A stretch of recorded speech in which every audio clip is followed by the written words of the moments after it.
Yes, sir. Also, doesn't Nachman say, just on the point that you're saying, pretend that you're like David and Melech when he was with Philistines. You try to be somebody else, and you can be your own actor and pretend that the situation is different, and you feel so much different. Right. That's also sometimes, another eitzah to be happy is to sing and dance, right? And things like that make a person. There are all sorts of eitzahs, all sorts of suggestions, tips to make a person happy. But I thought you were going to mention something else, which is an eitzah that Rabbi Nachman suggests very strongly, not only for this idea of being b'simcha, but to come back, this idea of Chanukah, of lahoidos for lahallel, to thank and to praise Hashem. That many times in Sefer Tehillim, David HaMelech starts a mizmor, he starts one of these psalms, and he's lamenting.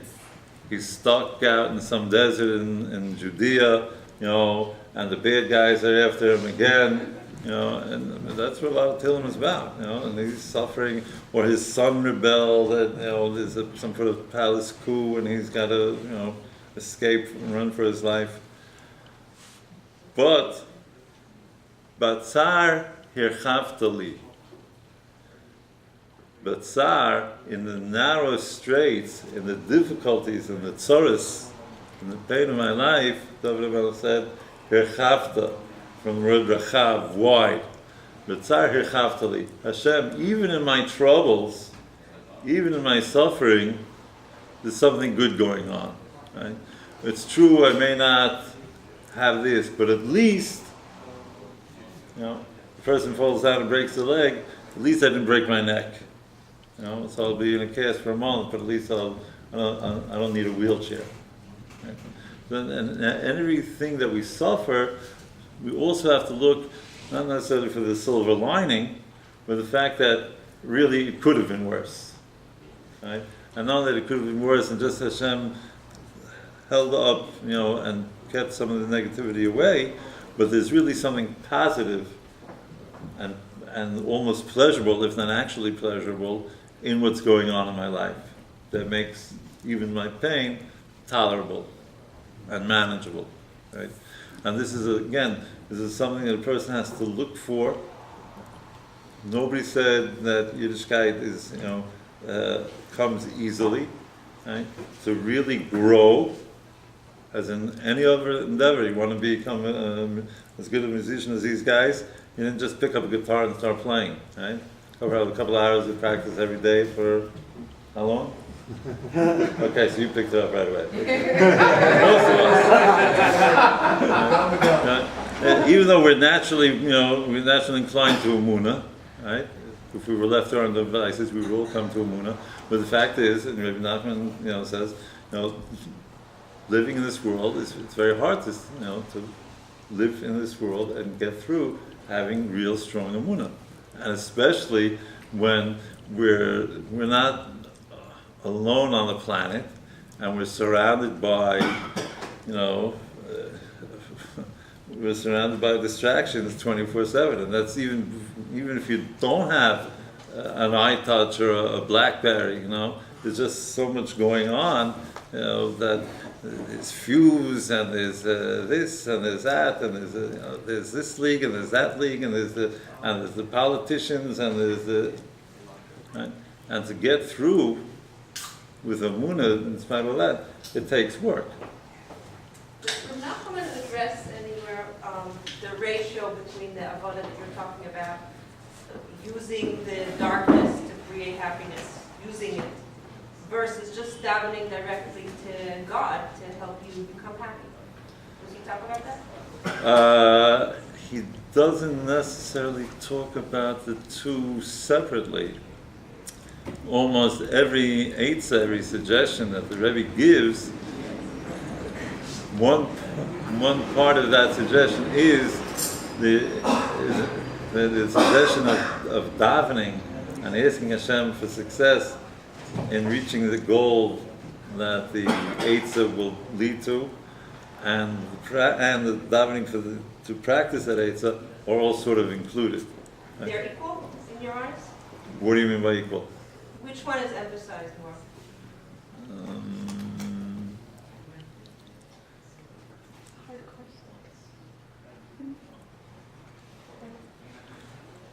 Generally speaking, you'll find when you talk to wrestlers that the tefillah is emphasized more.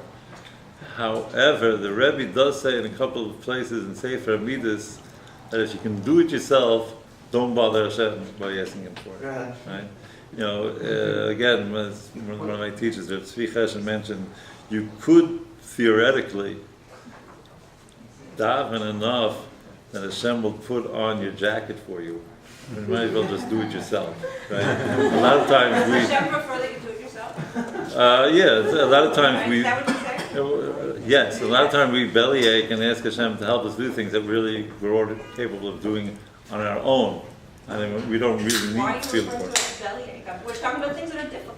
Right, no, that's true. I'm talking about, I refer to it as bellyaching because some people, you know, they just prefer to express the pain instead of actually doing something about it. Right? I'm not talking about, You need a balance. right. The person has to know there's a time for tefillah and there's a time, you know, where a person has to reach out and ask for divine help.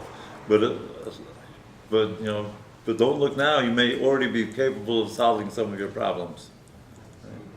Right? And that's, but that's something that's. Tefillah is actually preferable. But I'm saying that's the point. I'm saying you might already be able to take care of the situation, and you don't have to daven about it anymore, right? And, you know the well-known joke, right? Yeah, he told me a comedian, that guy. So the guy comes every day, he drives every day from Tel Aviv to the Kotel, and he says, Hashem, help me win the lottery, Hashem, help me win the lottery. Right? And he does this for day after day, year after year. And the angels turn to Hashem and say, well, Hashem, he's 10 years, he's asking for this, why don't you help him?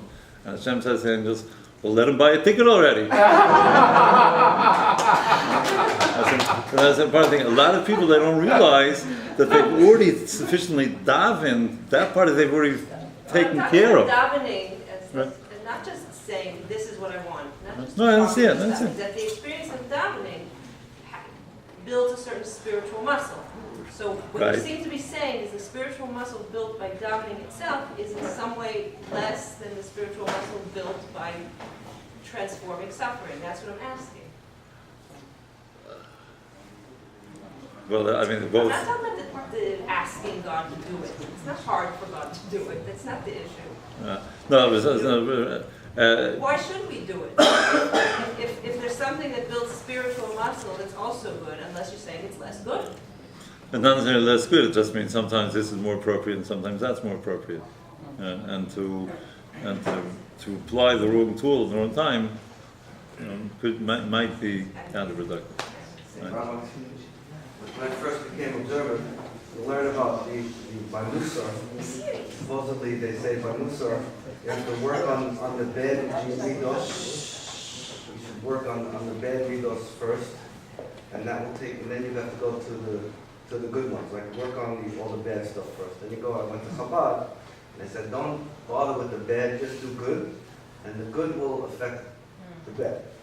What does Rabbi Nachman say about that? What's his approach?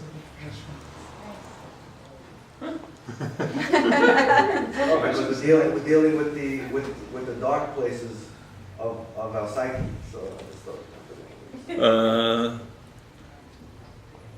Well, again, going back to this point of simcha, right? The real simcha of life is meeting a challenge, right?